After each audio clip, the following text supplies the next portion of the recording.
Good evening, Professor. Hi, Ian. Good evening. Good evening, everyone. Natatawa ako dun sa sinasabi mo. Hindi lang naman artista yung nasa Senado tsaka Congress. Meron ding mga taga-selfie lang, diba? Nagiging senador. Sabi na eh. Sabi na. Because they care. Ganun ka pa ba yung standard natin? If you care, qualified ka na. Uy, alam ko yun Nagets ko yun At i-scandalin ko lang muna si Professor Shelo Magno. Lagi kong ginagawa sa kanya to, no? I-include ko sa introduction, isang bagay na ayaw niyang mababanggit. Si Professor Shelo Magno, hindi lang po professor sa UP School of Economics, she used to be an undersecretary sa Department of Finance. Okay ba? Oo nga, nadinig ko rin sabi ni Jean, malaki daw sweldo ng USEC. Sabi ko, ba't hindi kayo naramdaman ng USEC ako? Diyan ako nakatanggap ng envelope mula sa Malacanang. Nagkamali ka, oo. May mga nadidinig din ako sa ibang departments. Malaki raw eh. Oo, hindi nakakarating sa akin yun. Walang envelope. Baka masyado kayo matino. Ganun talaga pag straight shoot. Sasakit ang ulo ng Malacanang sa akin. Bago natin pag-usapan yung topic natin that has to do with labor issues, ito nakalimutan ko itanong para kay Professor Jean, pero bagay din sa inyo itong tanong na ito. No? Could you ask Professor Shelo Magno, what would be your dream educational background for politicians? Actually, hindi lang sa educational background yan. Sa akin, ang unang-una na gusto ko makita is yung track record of service and commitment, because that's where you can judge a people kung saan ba siya in terms of prinsipyo. Kasi pwede namang may mga mataas ang educational background pero walang prinsipyo. So sa akin, minimum prinsipyo. Pangalawa, hindi nga educational background, basta nag-aaral pinag-aaralan tong issue at tinitingnan yung mga iba't ibang policy options. Mas dangerous kasi yung nagtatali-talinuhan. Yung binabanggit mo kanina na akala alam lahat, no? Tapos nagtatali-talinuhan, nagpo-propose ng mga policies, pero hindi naman talaga pinag-aaralan. So sa akin, prinsipyo, yung level of effort na pag-aralan, yung masipag, I think those are important things na kailangan natin i-consider. Track record, very important. Okay, tama naman, no? Hindi naman porke PhD holder ka o ilan yung postgraduate degrees mo, hindi ibig sabihin magiging matino ka, no? Ang dami din namang abogadong corrupt, diba? May nagre-react dito, sorry, may katabi akong abogado. Natukso nga ako sabi ko, natukso ako minsan talaga, sabi nga ng comedian na si Ricky Gervais, you cannot control your thoughts pag bigla mo naisip. Bigla ko naisip doon sa abogado, ang dami graduate sa UP. Ay, sorry po. Diba? Totoo naman. Pero marami rin magagaling at matitino from UP. Correct. Ganun naman yan. Mga labor organizers natin, mga taga-UP din, diba? Oo, tama naman. Oo. Okay. Pero so wala sa pinag-aralan. Correct. Marami Ako kasi pinakamataas sa akin dyan yung integrity Yes. Pag walang ganun isang tao, everything else will collapse and will be corrupted. Gusto ko itanong sa inyo to, no? Although kasi nga doon sa ahensya na pinasukan nyo, Department of Finance, hindi ka naman pwedeng mahina utak doon, di ba, technically? Departamento. Sa iba, pwede ka siguro makalusot, di ba? Pero dyan, kailangan merong minimum Kumbaga yung threshold nyo mas mataas, di ba? So I don't think this would apply to you. Pero ang gusto ko na rin kayong tanongin, being a former USEC, in a very important department, parang hindi ba frustrating naman? Not necessarily sa DOF, no? Siguro sa ibang mga ahensya na meron kang mga very qualified na career officials, tapos biglang pagkakaroon sa tuktok nila ng political appointees, na pag-aaralan pa lang yung posisyon. Tapos ikaw gagawa ng briefing. Very frustrating yan kasi kapag magkakaroon ka ng boss, minsan in-expect pa ng boss mo, gagawin mo yung script para sa kanya, tapos babasahin lang niya yun. Tapos kapag may question, gagawin mo rin ng answer. So parang script yan. Naalala ko kasi nung USEC ako, lagi akong binibigyan ng mga staff ko ng ganun. So hindi ko naman kailangan yan. Or pag media interview, normally they would ask already ano ba yung mga tanong na itatanong, diba? I'm sure na-experience mo yan kapag politiko yung i-interview. Dapat bigay mo na yung tanong. Ipa-prepare na nila yung sagot. Hindi ako nagbibigay ng tanong. Very frustrating yan for the staff kasi kailangan complete staff work. Tapos minsan kailangan pang bigyan ng post-it para bibigyan mo ng clue kung ano yung isasagot nila sa tanong. So alam mo na, ang hirap magtrabaho ng pag feeling mo mas matalino ka sa boss mo eh, 'di ba? Correct. Experience ko 'yun eh. Uy. Grabe. Hindi, pero resign na lang ako. Hindi ko inasahan yun, ha? Hindi ko inasahan yun, ha?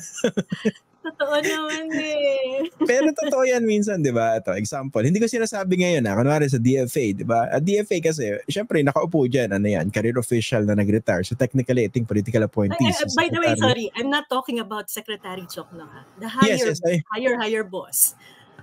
May letter B ba? Yes. Is there another B? Yes. There's an S too. S. May C. Yes, there's an M. Okay. Hindi, inisip ko kasi example DFA, no? Ito alam ko, hindi naman nila aaminin, pero frustrating yan sa mga ano eh. At saka tanggap naman nila yan, di ba? Hindi, I'm not referring to the current DFA kasi yung nakaupo dyan, career official, nag-retire, then naging political appointee, Secretary Manalo. Yung panalitan niya, very competent din, di ba? Si Teddy Boy Locsin.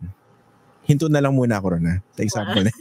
Pero example, ikaw yung isang career official sa DFA, tapos tanggap mo naman na political appointee yung ipapatong sa posisyon na yan. Hindi ba, minsan frustrating din na, alam mo naman, trabaho mo mag-provide ng help, etc. Pero parang, kailangan meron ding parang minimum requirement as far as know-how is concerned, di ba? Yes. Ganun din sa ibang departamento siguro, tourism, di ba? Ganon. Diba, unfortunately, political yung basehan kung sino yung mga namumuno sa ahensyang to. Pero imagine, if competent yung nagpapatakbo sa mga ahensya, mas mapapabilis yung trabaho ng lahat. Mas mabilis yung pagkilos, mas madali yung pag-solve ng mga problema, mas madali yung pag-formulate ng mga angkop na policies. Pero kung walang ganung batayan, doble yung effort ng mga staff. Kasi imbes na ginagawa na nila yung task nila, gagawin pa nila yung task mo para spoon feed ka kung ano yung trabahong dapat ginagawa mo, diba? Yung sa di ba minsan nangyayari din yan sa yan, importante yan dahil departments yung pinag-uusapan natin. Kunwari, wala kaalam-alam yung secretary sa posisyon, di ba parang binabaan natin yung standards natin, sinasabi nila ng iba, o at least maganda, mataas yung, mabilis yung learning curve niya. Ganun ba yun? Di ba? Pero syempre, ibang bagay po pag naman, elective position, di ba? I remember, baka kayo rin, nakapag-train na ba kayo before yung nanalo tapos nagpapaturo? No comment. Pero kasi imagine mo, nakamute. Nakamute ba ako? Hindi. Yeah, nakamute si Professor. Nakamute ba ako? Hindi. Hello? Again. Hello. Ayan. Ikaw, nakamute ka.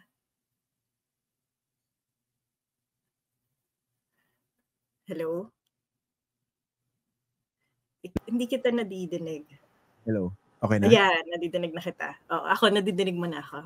Sabi ko kasi napindot kaya na na-excite ako. Ano ba yung sinasabi ko? Hindi, di ba yung iba nagpapaturo? Hindi pong win now, study later. Oh, yun na nga. Ang problema doon, 3 years yung term, 6 years yung term, dadaanin mo siya, gagawin mo siyang OJT. Di ba pag nag-hire naman tayo kapag kailangan mo ng manager, hindi naman OJT job yung manager, lalo na kung high level. Tingin ko sobrang laking insulto kasi yan sa atin as taxpayers kasi tayo nagpapasweldo. Kaya dapat hindi enough yung I care. Or magpapadala sa'yo ng, ito kilala mo, sinong, blind item, no? Sinong head ng government agency ang monthly nagpapadala ng birthday greeting? Because she cares. May kasama pang zodiac forecast. She? Meron ba? Diba? Skilled siya. Ka-level ni Madam Auring. Kasi may zodiac forecast to every month, diba? Sobrang laki ba ng departamento na yan? Yes. Malaking epekto nito sa growth ng economy natin. Pati na rin sa level ng sweldo mo pag graduate mo. Dahil Labor Day ngayon. Malaking epekto ng trabaho niya sa kakahinatnan ng career mo sa buhay. ang hirap pulaan, grabe. Malaki yung budget niya. Malaki, tapos nagarantahan nga ng konstitusyon na dapat pinakamalaki yung Okay, tapos yung biggest bureaucracy in the bureaucracy. Yes. So, nagpapadala ng ano? Nagpapadala ng mamaya share ko sa'yo. May nag-share sa akin eh. May Pahinga. horoscope para sa April and May. Parang curious Kaya tuloy she ako. cares. Ano? Importante ang cares, no? Yeah. Anyway, sige. Segue natin dito. Doon nag-enjoy ako sa usapan natin, no? Pag-usapan niya natin isang bagay na malungkot, no? Yung issue nito, Labor Day ngayon, no? Kaya nga nag-shoutout ako sa mga trolls eh. Yung mga hindi natin minamahal na mga trolls, kumusta ba kayo ngayong Labor Day? No? Pinansin ko yung mga trolls ko sa wall ko kasi doble yung pay ngayon Labor Day. Uy, grabe. Nakita ko yung pinost nyo kanina sa Facebook. Patawa na rin, ha? Labor Day, magbigyan na natin sila para may dobleng bayad today. Okay. Pag-usapan natin ito, no? Kasi nga, Janet ko, ang minimum wage natin sa Metro Manila, 5.73 hanggang 6.10 a day. Okay? Pag-usapan nga natin yung context ng hindi lang itong minimum wage, kundi yung living wage. Ano ba yung difference nun? Ang living wage, ngayon in-estimate around 25,000 for a family of 5. Ang expectation yan with the living wage, dapat ma-meet mo yung mga minimum requirements to live decently. Halimbawa sa website ng MIT University, meron silang mga factors na in-identify ko ano yung mga components ng living wage. So, kasama dyan yung pagkain, shelter. In fact, sa US, living wage computation na kasama na yung access sa internet, transportation, healthcare, education, etc. So lahat ng basic component para mabuhay tayo ng disente, pinapasok dun sa living wage. Pero pag sinabi natin for a family of 5, may assumption din dyan na pwedeng parehas na nagtatrabaho yung nanay at tatay. So yung living wage na to para sa pamilya ng 5, yung suma total ng kinikita ng buong pamilya. Which is 25,226. Ganun ba yan? Yes. Para sa standard ba yan worldwide yung factors definition? Or yung definition ng living wage? Ideally, oo. Tinitingnan ko nga yung history ng computation sa Pilipinas eh. Parang ganun din. Ina-adjust nila by inflation, kung tumaas ang presyo ng bilihin para makompute yung living wage. But more or less, yung mga basic na pangangailangan ng isang pamilya, itong mga factors na to, halos pare-parehas naman sa buong mundo. In fact, ngayon, kinikilala na rin bilang karapatan yung pagkaroon ng access sa internet, basic utilities. So, dapat lahat na yan kasama sa pag-compute ng living wage. Pag sinabi bang living wage, is this automatically translated to quality of life supported by that living wage or not necessarily? Not necessarily. So bare minimum yan pag sinabi natin na living wage. Bare minimum ng maayos na surviving. So kapag ang salary natin mababa sa living wage. Actually, pag tiningnan mo rin naman, kailangan overall yung assessment mo eh. May room kasi na pwedeng mas mababa ang minimum wage pero yung cost of living bumababa, diba? Kung halimbawa yung isang gobyerno, maayos ang kanyang healthcare system, meron talagang universal healthcare system, then babawas yan dun sa cost of living. Bababa yung kailangan mong living wage para mabuhay ng maayos. Kung yung isang gobyerno talagang nagpo-provide ng free internet access sa lahat, then hindi na siya papasok doon sa bababa yung kailangan mong living wage para mabuhay ng maayos. So, several components siya. Maliban sa minimum wage na nakukuha mo, fina-factor in din dapat yung mga serbisyo na pinoprovide ng gobyerno. Unfortunately, sa atin, dahil sa baba ng quality ng serbisyo ng gobyerno, sorry, masyadong negative. Pero totoo naman. Totoo naman. Kung pinapasa yan sa atin lahat bilang mga manggagawa na sa kabila ng pagbabayad natin ng tax, kailangan pa rin natin sustentuhan lahat ng mga batayang pangangailangan natin na dapat nasa-subsidize ng gobyerno dahil binayaran natin siya ng tax. So kaya dapat itaas yung standard. Hindi pwedeng I care. Ang ganda ng binanggit mo. Minsan ka diba pag napapadpad na, ikaw or yung ibang mga Pilipino napapadpad sa more developed democracies, parang mapapanganga ka na lang sa inggit. No? Hindi natin sinasabi na syempre mas malaki ekonomiya nila, pero ba't parang hindi natin na-meet yung yung bare minimum, diba? Ang ganda na sinabi nyo na pwedeng mababa naman yung yung minimum wage, pero kung libre naman yung aral, libre yung pagkain pag nag-enroll yung bata rin sa public school at quality yung education na nakukuha doon, kumaga hindi mo na kailangan maglabas ng extra out of pocket to get that particular kind of service. ngayon, ibabayad ka na nga ng tax. Tapos yung bumabalik sa'yo, bare minimum. Although kasi understand, di ba kasi ang standard natin dito. Walang bare minimum, di ba? Nagbabayad na tayo ng PhilHealth, tinaas pa yung premium. Out of pocket cost mo, kapag nagkasakit ka, bangkarote ka, di ba? Bankrupt ka eh. Lungkot masyado. Alam mo, kaya ito yung ultimate puzzle sa akin, Christian. Imagine mo, how many Filipinos are abroad? 7 million. They're all living they went abroad to experience a better life. And these countries have better governance, better services. Di ba dapat nasa-share na nila sa atin dito sa Pilipinas kung ano yung klase ng serbisyong nabibigay ng gobyerno sa kanila? Sana they influence their family na ito dapat ang expectation sa gobyerno. Pero hindi ko alam bakit pag sa Pilipinas masyado tayong forgiving. Pwede na yung ganitong klaseng gobyerno pero na-experience mo nung sa ibang bansa, ibang klase, di ba? Mataas na kalidad. Ba't di natin pwedeng import sa Pilipinas yung mga ganyang pag-iisip? Sabi na, dun papunta yan eh. Shall we or should we name names? Totoo yan. Kumbaga, they had the opportunity to see how democracy can work better for the people. Pero bakit yung choices nila politically, pag binakakausap sila kamag-anak dito, diba? dun pa rin tayo sa trapo. Australia, ang taas na nga ng sweldo nila. Libre pa yung healthcare. May subsidy pa kapag nagkaroon ka ng anak. Regulated ang cost ng prescription drugs. Pwede nating discuss yan, di ba? Issue din yan ngayon sa Senate.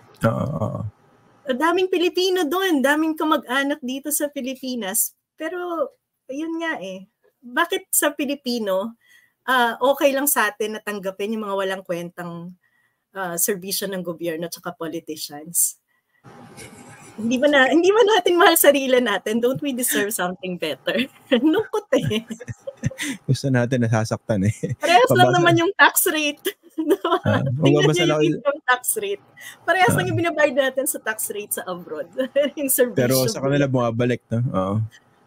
Ito, babasa lang isang comment, no? A certain Alan Herman. In the UK, sobrang baba na lang ng actual take-home pay ng mga empleyado. Sabi ni Alan, empleyado. Yan. Dahil sa 40% income tax. Pero naman, tuwang-tuwa silang magbayad ng buwis dahil totally libre ang paaralan, healthcare, etc. Kilala niyo ba si Alan Herman? Hindi ko kilala si Alan. Nako, kung tatakbo kayo sa pagkasenador, you need to know this person. Ay, bakit? One of the most celebrated siya, isang veteran political and campaign strategist. Anak ni Relly Herman. Yan. Nanonood sa atin yan eh. Oo. At nag-guest din natin yan. Hirap ang politics dito sa Pilipinas kasi ngayon yung standard, care lang. Mukhang matindi ang sugot natin sa kara. Hindi na ako artista daw Pero alam mo, isang araw din, talking about living wage, kilala ko, nakatrabaho ko kasi yung dating Prime Minister ng New Zealand, si Helen Clark. And we were discussing this the other day. Sabi niya, she's a member of the Labour Party ng New Zealand. Dito kasi sa kanila malakas ang labor union eh. And it's a recognized political movement. And she was sharing with me na every time sa parliament nila, pinag-uusapan itong wage increase. Tinatakot sila palagi ng private sector na it will cause unemployment, maraming mawawalan ng trabaho. And every time they increase the salary ng mga tao, wala namang nagkakaroon ng unemployment. Nag-grow pa rin yung economy nila. So yung sinasabi niya, it's very important that we are sensitive to the needs of our workers.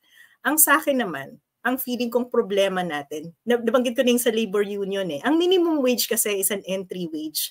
Ang problema sa atin, pag tiningnan mo yung growth ng productivity per worker, ang bilis ng paglaki niyan. Pero yung growth ng average salary ng manggagawa, hindi kasing bilis yung paglaki kumpara sa productivity. Ibig sabihin tayo, productive, malaking kinocontribute natin sa pag-grow ng economy. Pero yung pagbilis ng pag-akit ng sweldo natin, hindi ganun kabilis. At ang isang explanation dyan, rule kasi ng labor union sana yan, makipag-bargain sa mga employer natin para magkaroon tayo ng share do sa productivity na yon. Ngayon, nagre-rely na lang tayo sa adjustment ng minimum wage kasi halos 7% na lang ng mga establishment sa Pilipinas ang may labor union. At yung mga labor union na to nag-i-exist sa mga mas malalaking organisasyon. So kung yung mga firms natin na maliliit lang, walang labor union yan, walang magre-represent sa mga manggagawa sa interest nila. And that's why, ganyan nangyayari sa sweldo. Sorry, ilang percent na lang yung companies natin ang unionized? 7%. 7% na lang. And most of these companies, yung mga malalaki, at least may 500 employees na lang. Diba? Sa design ng wage natin, dalawang level yan, minimum wage, and then the productivity aspect, na kung saan labor unions can bargain para mapataas yung benepisyo ng mga manggagawa. Sa atin kasi nadidemonize, naniniwala tayo sa mga red tag eh. Hindi na alam na may value yung labor union kasi bilang ikaw as manggagawa, kung may issue ka sa employer mo, makakapag-hire ka ba ng abogado on your own? Mahal yan, diba? But if may labor union kayo, napupool nyo together yung lakas nyo bilang mga manggagawa para makipag-bargain dun sa employer nyo. Totoo yan. Agree ako dyan. Tsaka yung binabanggit nyo na 7% lang ng mga kumpanya natin ang meron labor unions. And I suppose yung iba dyan, tawag doon yellow union, no? Yung company union. Yes. Yung itinayo na kumpanya as a friendly force. So anong klaseng bargaining ang mangyayari kung tao ng management yung nakaupo rin sa union? Diba? That's a sad reality. Correct. Isang anggulo pa yan. Kaya dapat bilang manggagawa, kung may union tayo, maging active din tayo para tunay na representasyon yung nangyayari doon sa kumpanya. So, itong issue ng mga manggagawa, multidimensional siya, no? May usapin ng minimum wage, service ng gobyerno. Nung binabanggit nyo yung ang taas ng, ang bilis ng pagtaas ng productivity ng mga empleyado, pero ang bagal ng pagtaas naman ng sweldo. So, ang laki ng disparity. Ang una ko naisip na word ng binabanggit nyo, exploitation eh. Tama ba? Yes. Well, ibig sabihin, yung parte ng kita, mas malaki yung pumupunta sa mga kapitalista. Mas malaki yung pumupunta sa mga nagpapautang. Pero tayo mga manggagawa, maliit lang yung nagiging share natin dun sa profit. Kasi wala tayong bargaining power. Tapos meron tayong contractualization. Bakit ganyan? How big a factor ba dyan yung kultura? Kasi remember, diba, ano ba yung gumagawa ng IKEA? Swedish company yan, diba? Swedish. IKEA. Yes. Nung naka-attend ako isang forum dyan, yung history ng mga Scandinavian countries when it comes to unions, there was a time then, years and years ago, kung saan talagang hindi rin ganun kaganda yung labor situation nila. Pero they were able to flip the script, so to speak, no? And nagkaroon talaga ng malaking suporta coming even from the companies to actually support the establishment of labor unions. Kaya ngayon, they have a very working labor union sector kung saan kung meron kang karapatan, pwede mo ipaglaban. Kasi diba, in reality, dyan lang kayo nagkakaroon level playing field ng empleyado nyo eh. Diba? Ng employers, kunwari pa nagkaroon CBA negotiations, hindi mo kailangang i-sir yung mga yan, diba? Kumbaga, level kayo dyan, diba? Oo. Bakit ganon? Sa atin ba parang tayo? Parang masyadong pinupush down yung mga empleyado na pag nagtayo ka ng union, ang image mo agad, komunista ka, nanggugulo ka, diba? Gusto mo ipasara yung kumpanya. How big a factor ba yung kultura natin? Historically, we used to have very strong unions sa Pilipinas, pero nagkaroon kasi ng restructuring ng industrial sector, nagkaroon ng contractualization, nag-change yung contractual arrangement, kasama na rin yung ganong perception na red tag yung mga labor unions, dahil nagbago yung landscape ng employment. Halimbawa, yung ating mga, naalala ko nung college tayo, magka-generation tayo, diba? Laging may rally, minsan sarado yung SM dahil naghihingi sila ng increase ang wage. Pero ngayon wala nang nagsasanang department store kasi contractual na silang lahat. Pero wala na ring opportunity para umangat yung mga sales ladies natin. Forever sales ladies na kasi wala nang mag-i-invest sa capacity building nila, diba? So nag-change yung ganong landscape. I think importante din na mag-change the way we organize unions. In other countries, meron na kasing union na industry level instead of per company level. So they can bargain at the industry level. So yung may mga ganitong evolution na dapat nangyayari over time para makakasakay yung design ng organization ng ating mga manggagawa para makibargain dun sa mga industry players. Ano? Paano ba natin maabot yung level na yun, yung industry-wide labor unions? Kasi I understand, no? Kunwari sa media, pag tinignan natin yung mga news organizations in the Philippines, marami rin problema, labor issues na talaga nararanasan ng mga media workers, and ilan lang naman ba yung mga kumpanya na meron talaga mga union, di ba? Hindi pa pumapasa yung ano nyo, di ba? Meron kayong bill na pinupush sa media. Wala pa, di ba? Pumasa na ba? Hindi pa, di ba? Iyata, oo. Kasi nung time na nasa Inquirer ako, I was part of the union sa Inquirer. And that was the time when the union was very, very effective. Kumaga siya yung parang naging model on how union should function sa isang news organization. Pero industry-wide, kulang na kulang no? Pwedeng gawin pala yan, no? Industry-wide. Diba? Kasi lahat naman kayo affected no? Correct. Paano ba natin maabot yung ganun? Makapag-set ka ng industry standard, diba? Tapos mahihila mo yung mga ibang kasama. Yun nga lang, in every organization, madugo yan Kailangan mo ng organizing, ng mga taong magde-dedicate ng panahon para ma-organisa yan. Yan ang totoong public service. Wala namang bayad yan, voluntary work yan. So, very challenging. Baka pag sinweldohan mo, nilakihan mo lipat yung mga politicians dyan. Dahil labor of love yan. Yung troll industry, pwede ba magkaroon ng yan? Industry-wide union? Baka pag nagka-registration na sila. So, kaya magbayad ng buwis, no? Oo. Kuha mo na sila ng tin. May tanong sa akin magkano daw bayad Sabi ko, hayaan nyo, tatag ko sila kapag naaral ko na yung troll industry. Di ko kasi alam magkano yung minimum wage sa troll industry. Magkano yung bayad? Oo. Well, sana nga nagpapabayad yung iba kasi ang saklap naman yung troll ka na tapos wala ka palang bayad. Ano yan, libreng katangahan, di ba? Oo. Ang sakit naman no? Magpapakatanga ka, sana kumita ka na, di ba? Baka magalit si Lord niyan, bawiin yung utak. Binigyan na kayo ng utak, di niyo pag ginamit, di ba? Okay ito Eto, seryosong tanong may mga nakikita ko rito.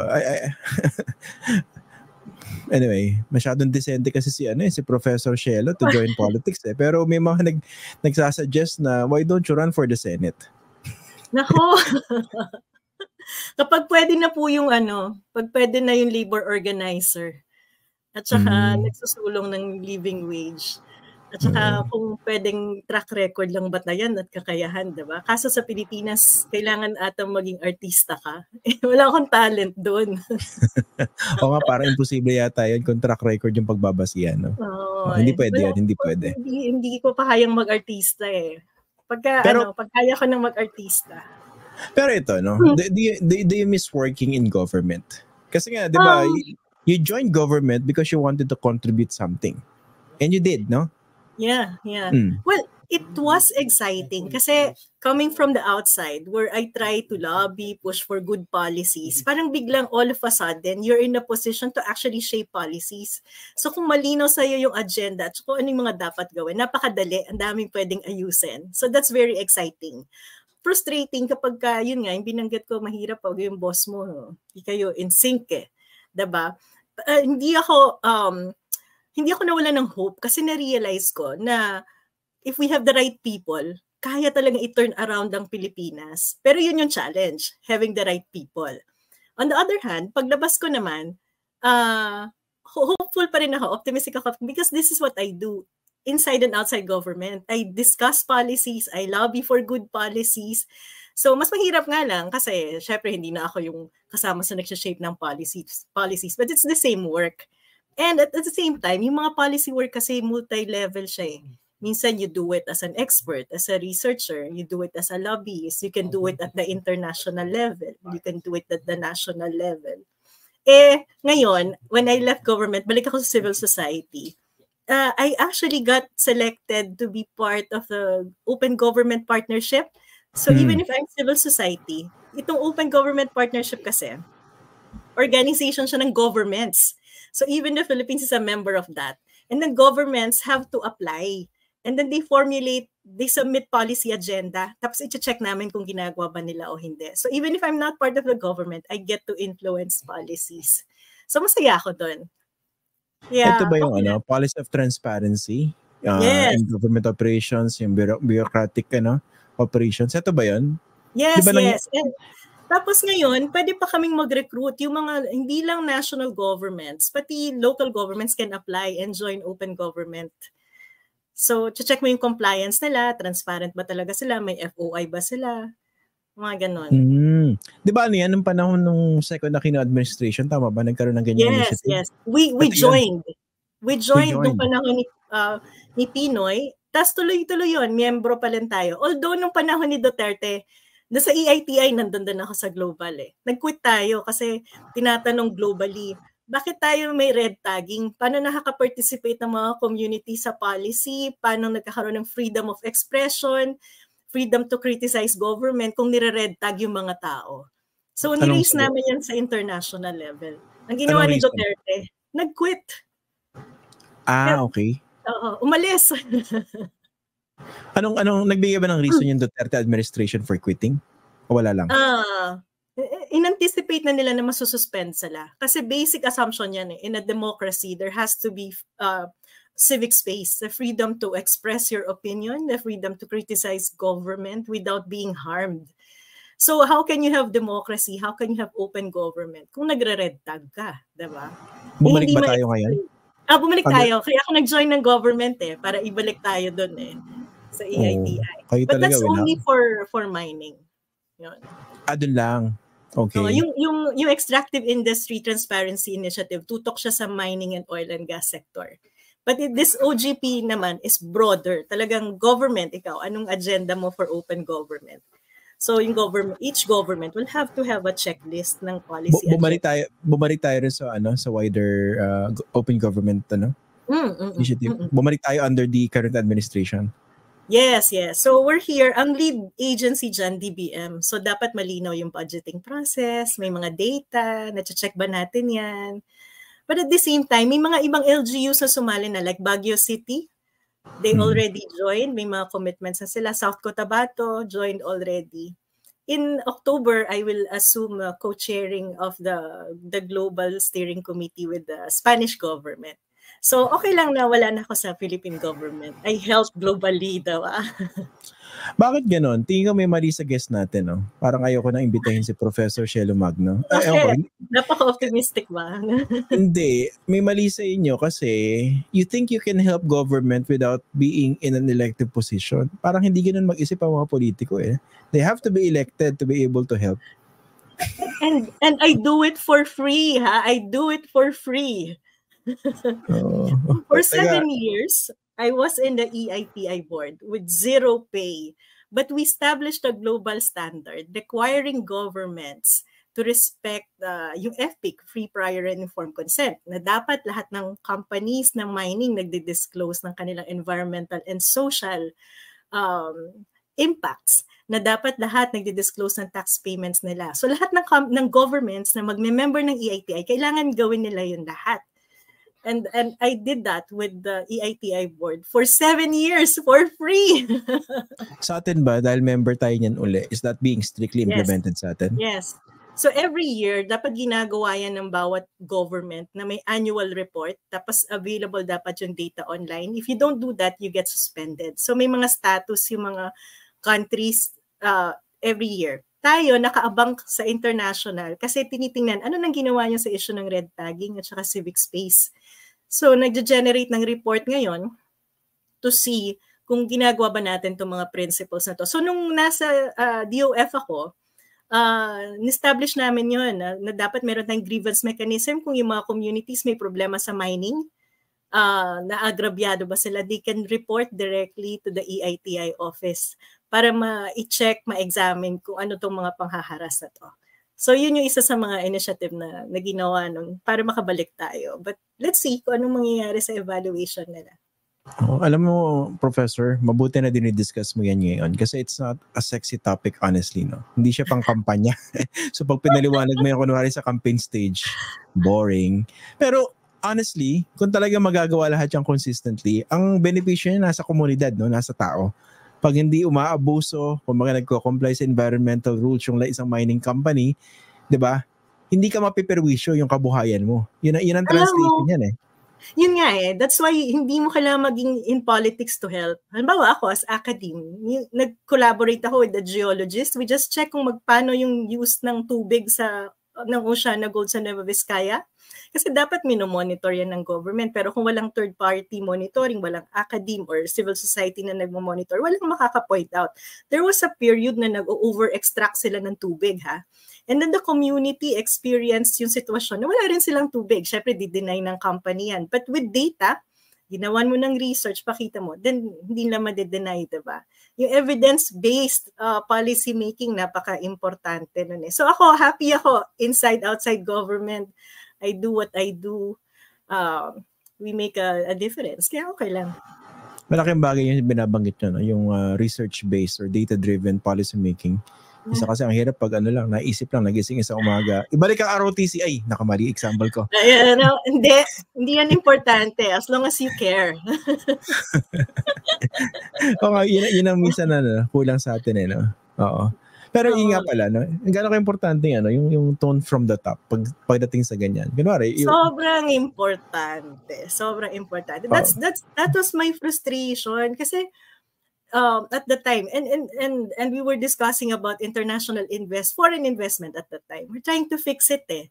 When I was there, inutusan ako, naalala ko si Secretary Pascual pa yung nag-utos sa akin na, Shelo, ayusin mo na to ha, ganyan. So, I talked to the BIR, I talked to COA, ganyan, pinagsasama-sama ko sila lagi. Hindi tayo lalabas hanggang di natin nasa-solve tong problema to. Gawa ko ng checklist. Solve na, pero mag-i-insist pa rin na hindi. Then you realize, iba pala yung agenda. Diba? Kahit anong sabihin mong una kasi halimbawa ang issue nun is VAT yung create law. Ang pinopropose kong policy nun is that as long as goods are for export, they don't have to pay VAT kasi VAT is a consumption tax, diba? So you pay tax where it's consumed. So if it's exported, you don't have to pay tax. But if it's consumed in the Philippines, you pay tax.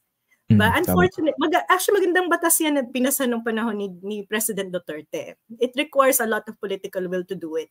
So sa lahat ng mga economic zones, dati kasi pag may Starbucks ka sa loob ng economic zones, di nagabayad technically ng VAT. So mas mura, diba?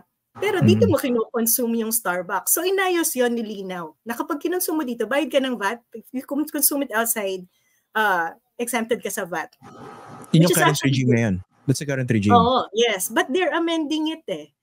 Binabalik nila doon sa, lahat ng nasa loob na economic zone, walang VAT. So imaginein mo, significant yung magiging effect yun sa VAT collection natin. Pag mobile revenue natin, more utang na naman. And then, you know what's more problematic? When the President declared an economic zone in the middle of Pasig. Yung project ng Megawide. Economic zone. Yeah. So imaginein mo, meron kang gitna ng Pasig na hindi magbabayad ng VAT. Ano yan? Is that really simply to encourage investment or economic activity ron, or there was something else? Or to favor some donors. Diretsahin na natin. Talaga? Kasi, I mean, you set up economic zones to encourage development outside Metro Manila. Diba? We want to decongest Metro Manila eh. Pero dito mo siya tinayo. Tapos nilagay mo sa gitna ng Pasig. Tapos gusto mo ngayon ibalik yung mga zero VAT ng mga even for local consumption. That's very problematic. So, what can you expect? Less revenue from government, bigger deficit, more utang, diba? Ito yung sa'yo, ang hirap pag pinaliwanag mo na, tapos parang iba pa rin yung policy direction na pinapatunguhan. Then you realize, iba yung agenda mo, iba yung agenda ng boss mo. Diba? So, pag ganon, ano bang dyan? Siyempre, kanya-kanyang threshold yan or appetite. Yeah. Kung nasa government ka, how much can you endure sa ganyan, no? Yes. So ako, noon, alam ko na if I say something, it's time to go. So I think I'm really better off staying outside because otherwise, di ko madidiscuss to sa'yo, diba? Di ko masasabi na mali yung policy nila. Kung nandun lang ako, quiet lang ako. Usag pa rin ako, quiet ga ako. Pero parang hindi ko kayang tiisin eh. Pero you're vocal din. Oh yeah. Naka-memo naman yung lahat. Sinusulat ko sa memo yung mga policy recommendations. Mm-hmm. So, diba? Kaya sabi ni ES noon, hindi tugma yung hindi ako supportive sa policy nila. Hindi nga tugma yung prinsipyo eh. Diba? So, Mahirap talaga yun. Nakaka-frustrate yung episode natin ngayong gabi. Mabalik tayo sa positive tone. Dapat supportahan natin yung mga labor unions para may magtataguyod ng karapatan natin bilang mga manggagawa. Mahalaga yung role nila sa lipunan. Ito, basahin muna natin. Mas magaling pa si Professor Shelo sa mga ibang senador na nakaupo ngayon. It goes without saying. On the spot, ang analysis ng economy. No need for sulsultans ay mga taga-sulsol. Alam mo, isa pang issue yan, di ba? For instance, di ba meron mga plantilla positions na assigned for every, let's say, senator or house member. Pero meron man limit siya when it comes to consultants. Yun ang iniisip ko minsan eh. Baka naman so much fund is made available for them to... Actually, meron silang MO, ang dami ng kino-cover nating topic. Meron silang MOOE na hindi kailangan ng liquidation, di ba? Because they said it also affects their security. So they get this amount, hindi ko na maalala ngayon, but it's available in the COA website, na hindi na nila nililiquidate. And supposedly that amount, they can hire consultants to support them. So kung ilan man yun, kung sino yun, kung magkano, hindi natin alam. Ano yung audit yan? Parang certification audit yan? Yeah, certification lang na ginastos ko to. So technically, pwede mong gawing consultant yung aso mo? Ganun ba yan? Oo. Technically? Oo. Or sa'yo na yun lahat. Pampatayin ng bahay o pampabili ng isang armored vehicle. Diba? Mga magkano yan? Mga hundreds of millions din yan.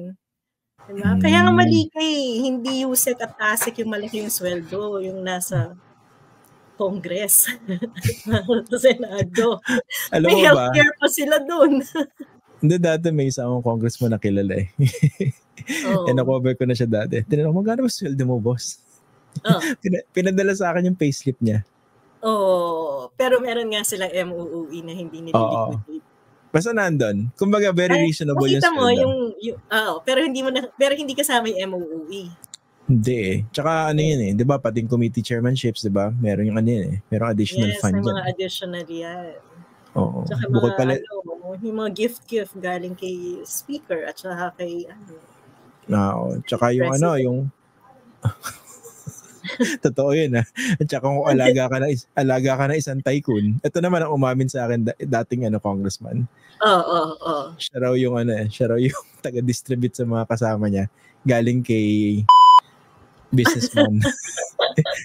Kaya alam mo, ito, balik mo sa kasi tingnan mo, dahil sa mga lagay-lagay ng mga businessman sa mga politiko, tumataas ang cost of doing business sa Pilipinas. Hindi naman sila makabargain sa mga politiko. Pwede bang halimbawa, 500 million yung hiningi ng politiko, o sabihin nila, pwede bang 100 million na lang?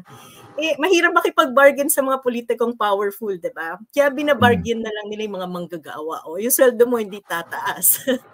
Mas madaling tipirin yung mga manggagawa kaysa mga politiko. Kaya kung patuloy tayong boboto, mga politikong corrupt, yun ang outcome, mababang sweldo. Medyo na-trigger ako sa part na yan. Kasi nga 'di ba sa isang kumbaga sa pie ng resources ng isang kumpanya, ang pinakamadali nila isakripisyo kasi yung manggagawa. Yung manggagawa, no? Diba? Totoo yan. Oo. So hindi na naman natin yung naiisip na consequence yan ng pagboto natin ng mga trapo at politikong walang alam.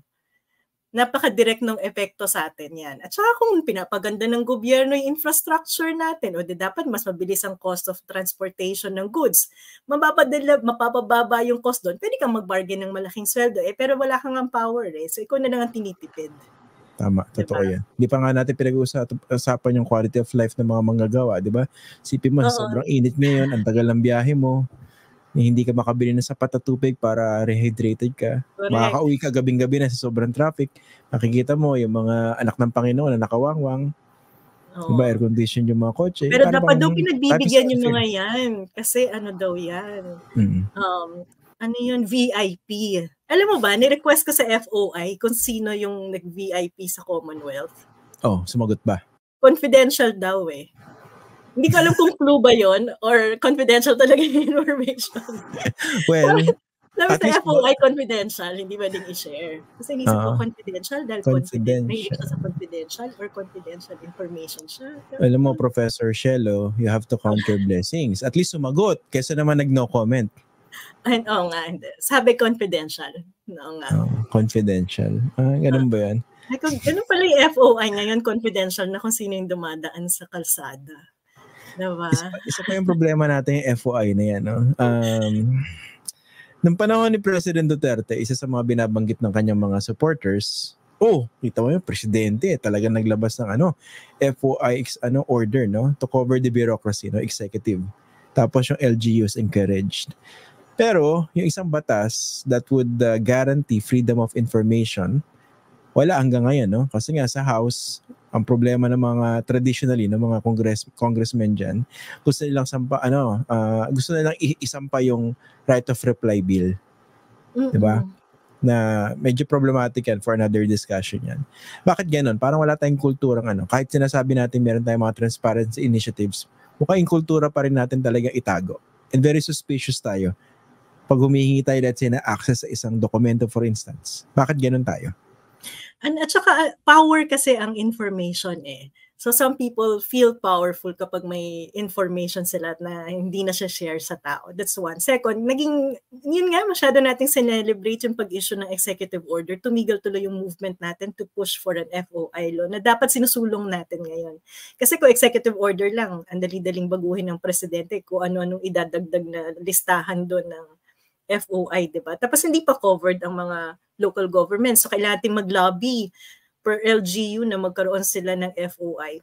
Pero I think yung pangatlong aspeto doon, hindi kasi sa atin malinaw yung accountability concept eh. Diba? Lagi-lagi ko yung binabanggit sa TikTok na huwag natin kalilimutan na tayo yung taxpayer. Kung gaano kasariwa yung karne na ina-expect mo mabili sa palengke, dapat ganun din yung expectation mo sa mga serbisyong binibigay ng mga tao sa gobyerno. Pero parang nasa sistemang feudal pa rin tayo, diba? We treat our politicians as landlords and kings and queens. Tama naman. Pero ewan ko, dapat kasi nagtatrabaho tayo ng mabuti para meron tayong pangpondo o pangsustento doon sa ninanakaw na ating mga politiko. Ganun dapat naman talaga. Nun, diba? Magkano na yung tax na binabayaran natin? Wala pa rin tayong healthcare. Wala tayong maayos sa social insurance. Balik na naman tayo, nakakalungkot talaga yun. May isa ako nakita meme kanina bago tayo nag-on air. Natawa ko rin sa meme. No? Hindi ko alam kung accurate yun, pero nakakatawa yung meme. Yung kalsada ng ganda-ganda, puro butas, kasi sisirain na naman para gawa ng bagong konkretong kalsada. Siyempre, election lang next year eh. sabi nag-post, ibulsan nyo na lang yung pera namin. Kunin nyo na lang, huwag nyo nang sirain yung maayos na kalsada. Kasi napiperwisyo pa kami, ibulsan nyo na lang. Okay lang po yun. Diretso na, no? Huwag na tayong magpanggap. May point siya no? May point siya. Tama. Kasi doble yung perwisyo sa atin. Nagbayad na tayo ng tax, na-delay pa tayo, nahirapan pa tayong magbiyahe, nasira pa yung sasakyan dahil lubak-lubak yung daan. Pero at least kung kukurakutan nga nila ng diretso, isang perwisyo lang. Tama naman. Na-minimize yung damage ng corruption. Ito bilang panghuli, no? Alam niyo po sa mga viewers and listeners natin, si Professor Shelo Magno, nilatag niya na yung mga ginagawa niya, hindi niya kailangan yung senador para makatulong sa ating bansa. On the side, meron siyang ginagawa napaka-importante, yung civic education. And she's using social media. I-plug nga natin yan, no? What's your handle? Sa ka ba nila makahanap? Anong social media platforms? Yeah, sa TikTok, Prof. Shelo, nandun. Kinukulat ko yung mga trolls. At saka sa Facebook. Ginawa ko ng extension ng classroom ko kasi na-realize ko, kung ituturo ko rin sa class, tapos ilagay ko na sa TikTok, parang baka mas maraming makulitan, baka eventually matuto. Diba? Kasi last week, yung mga troll ko doon, sasabi BBM ako. Nung sabi ko, dapat mag-expect tayo ng mas competent leader sa DepEd. So, bayaran daw ako ni BBM. Ngayon naman nag-post ako na bakit hindi kailangan ng charter change. DDS daw ako ni BBM. So, I guess I'm happy contributing to the confusion of the DDS and BBM supporters. Okay. Confuse them even further. Well, maraming salamat, Professor Shelo. Always a pleasure. Marami na naman kami natutunan sa'yo and we need people like you to talk about these issues more often. No? Hirap kasi pag puro bugok yung mga nadidinig natin na kinokontrol yung public discourse. No? Parang lalong bumabagsak yung level natin yung level ng diskurso natin. Alam mo, parang ano lang to, nung college tayo, di ba, may mga educational discussion at saka discussion group tayo as mga students. So at least ngayon may social media platform na parang patuloy lang natin ginagawa. Mas marami nang pwedeng sumali sa conversation. So hopefully in the future, bumaba na yung tax rate na binabayaran natin. At bumutin na yung social services, di ba? Oo. Dream ko rin yan eh. Sana, no? Maabot natin yung level na yan. In our lifetime, Yes. Okay. Thank you, Professor Shelo Magno. Maraming salamat sa iyo. Salamat, Christian. Salamat sa inyong lahat. Good night. Yeah, Professor Shelo Magno. Kailangan natin ng mga maayos na kausap sa mga ganitong issues. Alam niyo, sa buhay, importante po yung patas tayo lumaban. Kasi at the end of the day, lahat naman tayo haharap sa lumikha, sa Panginoon. So, sa deathbed nyo ba? Kunwari, nagkaroon kayo ng mga apo, anak, etc. Kaya nyo ba silang titigan sa mata at sabihin na naging patas ang laban na ginawa nyo? Hindi kayo nang agrabyado ng tao, hindi kayo nagnakaw, hindi kayo nagbulsa. Diba? Yun lang naman kanya-kanya kasing values yan. No? Hindi natin kailangan magmalinis. Sinasabi lang po natin yung totoo. Ngayon, kung happy kayo na yung pinapakain nyo sa pamilya nyo, for instance, ay galing sa masama. Diba? Ano yan kasi minsan pag ginawa mo yan isang beses, diba yung sinasabi ko sa inyo lagi sa programa na to, a wrongdoing done often or consistently becomes a vice. Pero kung tama yung ginagawa nyo, kabutihan, done repeatedly, it becomes a virtue. Yan ang problema sa mga sa mga tao ngayon. Ayan. Buhay na buhay mga trolls ngayon. Happy Labor Day sa inyong lahat, no? Ang suggestion ko sa inyo mga trolls, total, napakasigasig nyo sa inyong hanap buhay, no? Sa pamimiwisyo ng ibang mga tao, mag-unionize na rin kayo, diba? Paglaban nyo yung karapatan nyo. Baka naman tinatanggap nyo lang minimum wage, tapos sinasanla nyo yung kaluluwa nyo. Diba? Make it worth your effort and time naman. Ayan, no? Doble kayod kayo ngayon, ayos Hirap na hirap kayo, no? Meron ba kayong mga bibilin? Parang hirap na hirap kayo sa paghahanap buhay ngayon, no? Nakita ko rin yung mga umaaway kay Prof. Shelo Magno. Ang dami ngayon, no? Mga tinatamaan. Ito hindi ko maintindihan sa Pilipinas, no? Pag nagsabi ka ng tama, ito troll ka. Ganun ba yun? Kunwari sabihin natin, wag tayong bumoto sa mga politiko magnanakaw. May magagalit na mga trolls, Mali ba yun? So dapat ba sabihin natin, iboto nyo yung bobo at saka magnanakaw. Yung walang alam sa posisyon pero gusto magsenador. Dapat ba ganon? Hindi ko maintindihan. Natatawa lang ako minsan No? Pero hindi ba weird yun? Sinasabi mo yung dapat gawin pero yung mga tao nagagalit. Ano yun? Sorry, natawa ako sa inyo. Alam ko naghahanap buhay lang kayo pero ang lakas ang trip nyo Hindi ba kayo tataka minsan? Grabe. Sinasabi mo yung dapat gawin, no? Parang ini-encourage mo yung mga kapwa Pilipino mo na maging maayos yung choices sa mga pipiliin nilang leader, no? Parang gagalit pa yung mga tao. Ano bang gusto yung gawin natin? Nga pala, no? Minsan 'di ba nagjo-joke tayo na na pinapatakbo natin si Llamas. Ano lang yun, nangaasar lang ako. I'm not even encouraging anyone. I'm not endorsing anyone, no? To run for specific public office. Wala akong ini-endorse. So yan. Si Llamas, good time lang natin yan kasi alam natin na iskandalo siya Si Prof. Shelo, may mga kilala ko na sinasabi sa akin, dapat tumakbo yan kayo na mag-judge, no? Highly qualified si Professor Shelo Magno, mataas sa integridad, maganda yung track record. Ang tanong, tatanggapin ba siya ng na majority sa ating mga botante? Hindi ko na problema yun. Problema ng mga tao yun. You don't know what you're missing. Diba? So, yan. Yan ang problema. Okay, maraming salamat po sa inyong lahat and kita-kita po tayo bukas for another live episode ng ating Facts First podcast. Magandang gabi po. Ako po si Christian Esguerra. Good night po. Kung nagustuhan niyo po itong video na ito, paki-like at share na lang po para mas marami pang makakita at makapanood. Kung gusto niyo po makibalita, follow niyo na rin po ako sa aking mga social media accounts na nakasulat po sa screen. Pwede rin po kayo magpadala ng super thanks, super like, super chat at super sticker sa YouTube, saka Facebook stars po.